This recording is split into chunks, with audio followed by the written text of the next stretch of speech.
मी माझ्या गावाबद्दल जर सांगायचं म्हटलं, तर मी गेली 25 वर्ष गावात सरपंच म्हणून काम करत असताना 9 सालापासून जी काही गावाला खऱ्या अर्थानं विकासाला गती मिळाली, ती साहेबांच्या माध्यमातून खऱ्या अर्थानं आमच्या महिलांच्या डोक्यावरचा हंडा उतरवायचं जे काम केलं आणि टँकर मुक्त गाव करून पहिलं काम जे करताना भीमाशंकर सहकारी साखर कारखाना खऱ्या अर्थानं पाणलोट क्षेत्राच्या माध्यमातून पाण्याची पातळी कशी वाढेल याच्यासाठी बरेच ऍक्टिव्हिटी करत साहेबांनी फार मोठी अशी गावाला त्या ठिकाणी त्यावेळेस 2007 पर्यंत मदत केली.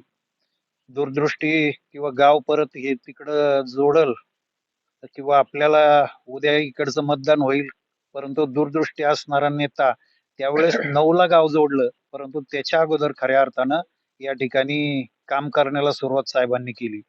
आज त्याच्यानंतर 2010ला जो कॅनल आहे, डिंबे धरणाचा उजवा कॅनल, त्या कॅनलचं काम अपूर्ण होतं.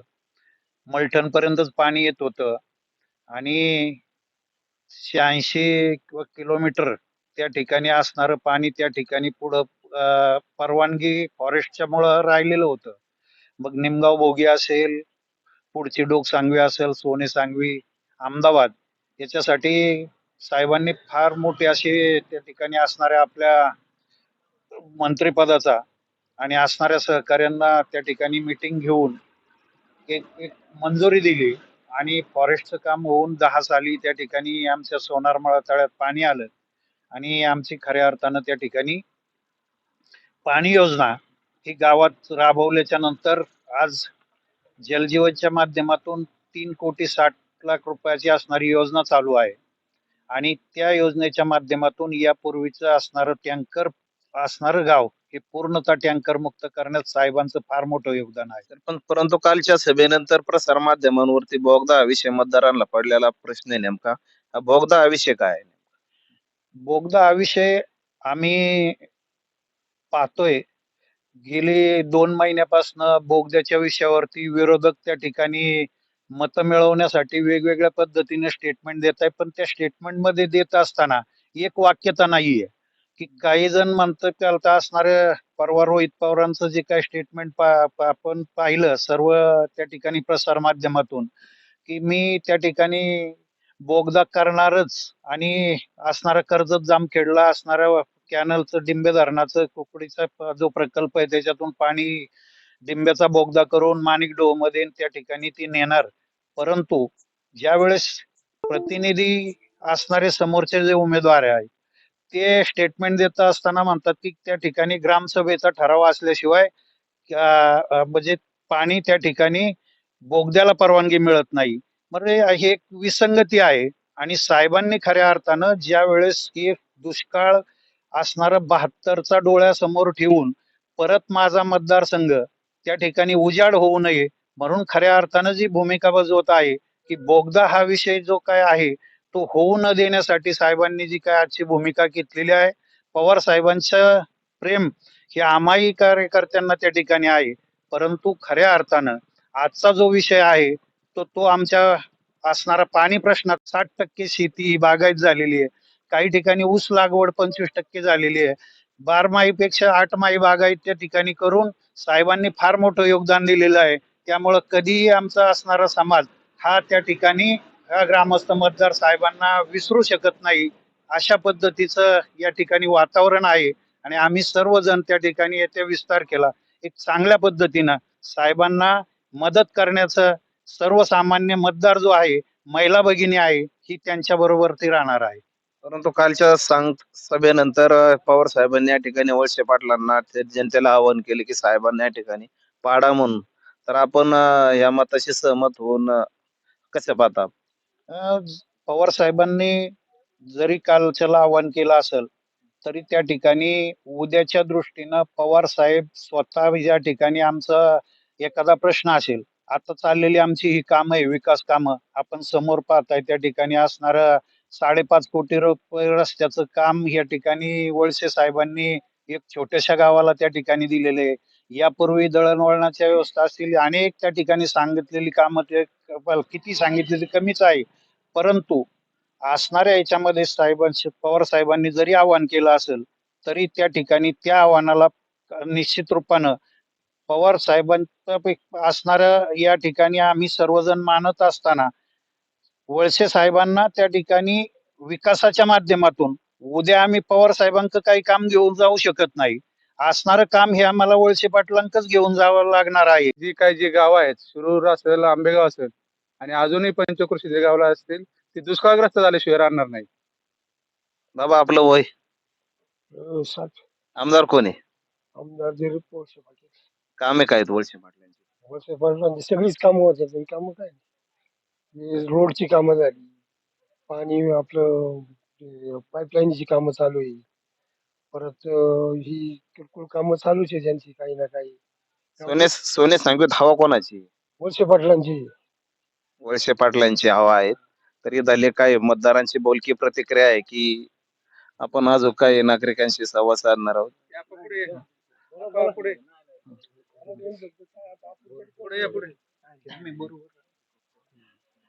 इथं आता तुतारी वाजवणाऱ्या चिन्हावरती देवदत्तचे निकम व घड्याळ चिन्हावरती सहकार मंत्री दिलीप वळसे पाटील उभे आहेत. वळसे पाटलांची कामं या ठिकाणी आहेत का? वसई पाटलांची या ठिकाणी भरपूर काम आहेत. आम्ही त्यांचाच गायगमच्या घालून प्रचार करतोय. आणि वळसे पाटील जर यावेळेस विधानसभेत गेले, तर माझ्या मते वैयक्तिक मतदार म्हणून मला असं वाटतं याच्यापेक्षाही जास्त कामं ती या गावामध्ये आमच्यासारखे समजा एक कार्यकर्ते म्हणून आम्ही त्यांच्याकडे गेलो, निवेदन दिलं, तर ते एकदम असं वेळ वगैरे लावत नाही, लगेच निवेदन घेतात. त्याच्यावरती लगेच पाठपुरावा वगैरे म्हणजे वरती अधिकाऱ्यांना सांगतात. आणि मला असं वाटतं, की यावेळेस विधानसभेत जर गेले, तर आमच्या गावाला भरपूर असा निधी देतील असं मला वाटतं. आणि आम्ही शेवटपर्यंत साहेबांबरोबरच राहणार. देवदत्त निकमांनी या भागामध्ये पूर्वी बरीचशी चांगली कामं केलेली आहेत. देवदत्त निकम का नको आहेत आता आपल्याला? आता देवदत्त निकम साहेबांचं काम तर मला पण माहित नाही असं म्हणजे, की जसं वळसे पाटलांनी जेवढी कामं केली, तर मला काही आठवत नाही असं की त्यांनी तर मग त्या ठिकाणी माझ्याबरोबर काल कार्यकर्ता होता का काल माझ्याबरोबर नव्हता हे न पाहता कोणताही गेलेला मतदार त्या ठिकाणी ग्रामस्थ, मग सरपंचच पाहिजे असं नाही, सर्वसामान्य कोणताही कार्यकर्ता गेलं तर त्या ठिकाणी निवेदन घेऊन ते काम करतात. म्हणून आम्ही त्या ठिकाणी त्या आव्हानाला कोणत्याही दृष्टीनं प्रतिसाद कोणता मिळणार नाही. असणारा हा समाज हा खऱ्या अर्थानं असणारा वळसे पाटलांच्याच पाठीमागे या ठिकाणी उद्याच्या 20 तारखेला उभा राहणार आहे. आपण अजून काही नागरिकांशी संवाद साधणार आहोत. तर सोने सांगवीचे उपसरपंच रमेश बोराडे यांना आपण विचारणार आहोत. कालच्या आपण सभेकडे कसं पाहता? कसं आहे, पवार साहेब आमचे दैवतच आहेत. पण त्याचबरोबर विकास कामं जर करायची असेल, तर नामदार दिलीपरावजी वळसे पाटील हे विधानसभेवर जाणं खूप महत्वाचं आहे. आज त्यांच्या माध्यमातून भरपूर अशी सोने सांगवी गावामध्ये जवळजवळ 25 ते 30 कोटीची कामं चालू आहेत. आणि आम्ही या पुढच्याही काळात साहेबांच्याच पाठीमागं खंबीरपणे उभे राहणार. आणि मी आपल्या माध्यमातून सर्व सोने सांगवीकरांना आवाहन करतो की साहेबांच्या पाठीमागे आपण भरघोस मतांनी उभं राहायचंय आणि साहेबांना विधानसभेत पाठवायचंय अशी सर्वांना विनंती करतो. पवार साहेबांनी वळसे पाटलांना पाडण्याचं आवाहन केलं. आपण कसं पाहता या विधानाकडे? जरी साहेबांनी आवाहन केलं असेल तर जनता ही फारशी प्रतिसाद देणार नाही, कारण जनतेला हा विकास पाहिजे. आज डिंबे माणिकडोचा बोगद्याचा विषय असेल, आपल्या शेजारील तालुक्यातील लोक सांगतायत नेते मंडळी की आम्ही तो बोगदा करणारच. आणि तो जर बोगदा झाला तर त्या बोगद्यामुळं जे नुकसान होणार आहे, आंबेगाव असेल, शिरूर असेल, या जनतेचं जे नुकसान होणार आहे ते भरपूर मोठ्या प्रमाणात होणार. त्यासाठी साहेब विरोध करतात. म्हणून साहेबांना पाडा. आता निलेश लंके साहेबांच्या याच्यात तर दिसतंय स्पष्ट वक्तव्य की जो माणूस आपल्याला विरोध करत होता तो माणूस आता आपल्या सोबत नाहीये. त्यामुळं की आपल्याला बोगदा करायला काही अडचण नाही. पण त्यामुळे हा आमचं सर्वसाधारण मतदान करण्याचा हेतू. शेतीशी निगडीत असणारे आतापर्यंत वळसे पाटील आमच्याकडे 3 वेळा आमदार होते. आम्हाला ज्या ज्या काही शेतीसाठी अडचणी आल्या, मग त्या पाण्याच्या असो, विजेच्या असो, रस्त्याच्या असो, त्या सर्व वळसे पाटलांनी आम्हाला सोडवलेल्या आहेत. वेळोवेळी आम्ही त्यांच्याकडे गेलेलो आहे, त्यांनी आम्हाला सहकार्य केलेलं आहे. शेतीसाठी लागणारे सर्व काही प्रश्न आम्ही त्यांच्याकडे घेऊन जात असतो आणि ते आम्हाला मोकळ्या मनाने मदत करतात. त्यामुळं आमचं मत सध्या तरी वळसे पाटलांनाच आहे. परंतु काल झालेल्या मनसेच्या सभेमध्ये देशाचे नेते खासदार शरदचंद्रजी पवार साहेबांनी या ठिकाणी आवाहन केले जनतेला की वळसे पाटलांना यावेळेस निवडून देऊ नका. आपण याकडे कसे पाहता? खरं तर शरद पवार हे काळ आमच्या दृष्टीने आदरणीय व्यक्तिमत्वच आहे. पश्चिम महाराष्ट्राचा जो विकास झाला तो केवळ त्यांच्यामुळे झाला. त्यांच्याबद्दल आम्हाला आदरच आहे.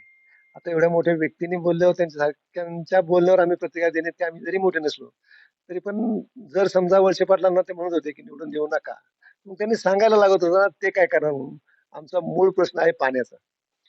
लाईट आणि वीज हा थोडा स्थानिक प्रश्न होतो. पण पाण्याचा प्रश्न हा सार्वजनिक आहे. काल त्यांनी त्याच्यावरती बाईट द्यायला हव्या होत्या. त्या जर त्यांनी दिल्या असत्या तर जास्त बरं झालं असतं. त्याच्यावरती त्यांनी काहीच भाष्य केलेलं नसल्यामुळं आम्ही त्यांच्या मागे राहू शकत नाही. वळसे पाटलांचं त्याबद्दलचं स्पष्ट मत आहे आणि जो काही डिंब्याच्या धरणातून बोगद्याचा विषय चाललेला आहे, डिंब्यामधून माणिकटोला पाणी देण्याचा, तो विषय आमच्या दृष्टीने फार महत्वाचा आहे. कारण जर पाणी शिल्लक राहिलं नाही, तर भविष्यात आम्ही शेती करणारच कसं? शेतीवर जगणारेच आम्ही माणसं आहोत. आमचा कुठला व्यवसाय नाही. त्यामुळे वळसे पाटील त्या दृष्टीने आमच्या फायद्याचे पण आहेत आणि आम्ही त्यांना 100% मतदान त्यांना करणार आहोत. या परिसरामध्ये विद्यमान आमदारांची कामे आहेत का? हो, नक्कीच. आज वळसे पाटलांनी आम्हाला हा रस्ता दिलाय समोरून तुम्ही ज्या रस्त्याने तुम्ही आलात, तो 8 कोटीचा रस्ता दिलाय. भरपूर आमदार होऊन गेले आमच्याकडे. आता जवळ-जवळ 70 वर्ष देश स्वातंत्र्य झालेलं झालंय. आमची ही माळवाडी सांगायला मला अभिमान वाटतो शेतीबद्दल अतिशय शेतीनिष्ठ वाडी. लोक इथले म्हणतात, की ही माळवाडी म्हणजे शिरूर तालुक्यातली कॅलिफोर्निया आहे. तर इथली शेती खूप उत्कृष्ट आहे. माझा मावळातला प्रत्येक शेतकरी मला अभिमान आहे त्यांचा. कुठलाही व्यसनी नाही. उठला का शेतीत आणि आपला धंदा भला आणि आपलं काम भलं असं पाहणाराच माणूस आहे. आणि त्याला काय हवंय मग आपल्याला रस्ता, पाणी, वीज ह्या जर सुविधा मिळाल्या तर काही अडचण नाही. तर वळसे पाटलांनी 8 कोटी रुपये या रस्त्यासाठी दिले. 3 फेज लाईट आम्हाला दिवसा 8 तास दिलेली शेतकऱ्यांसाठी. महाराष्ट्रामध्ये एकमेव उदाहरण आहे, की या ठिकाणी 3 फेज लाईट बिबट्याचं तर आम्हाला भीती आहेच.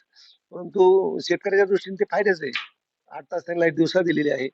पाण्याची समस्या आम्हाला 24 तास पाणी असते. काही अडचण आम्हाला नाही. त्यामुळे आम्ही वळसे पाटलांनाच मतदान करणार. शेतीला आपल्याला वेळेवर त्या ठिकाणी पाणी मिळालंय, वीज मिळालेली आहे वेळेवर. अगदी वेळेवर मिळते. वीज आणि पाणी वीज तर खरं असतं ज्यावेळेला वळसे पाटील वीज मंत्री होते, त्यावेळेला त्यांनी केलेलं नियोजन हे दूरगामी होतं. त्याचा परिणाम आजही दिसतोय. त्यामुळे आम्हाला 24 तास लाईट मिळते. लाईटीचा काय 24 तास जरी 3 फेज नाही मिळाले आम्हाला, 8च तास 3 फेज मिळते. इतर वेळेला सिंगल फेज असते.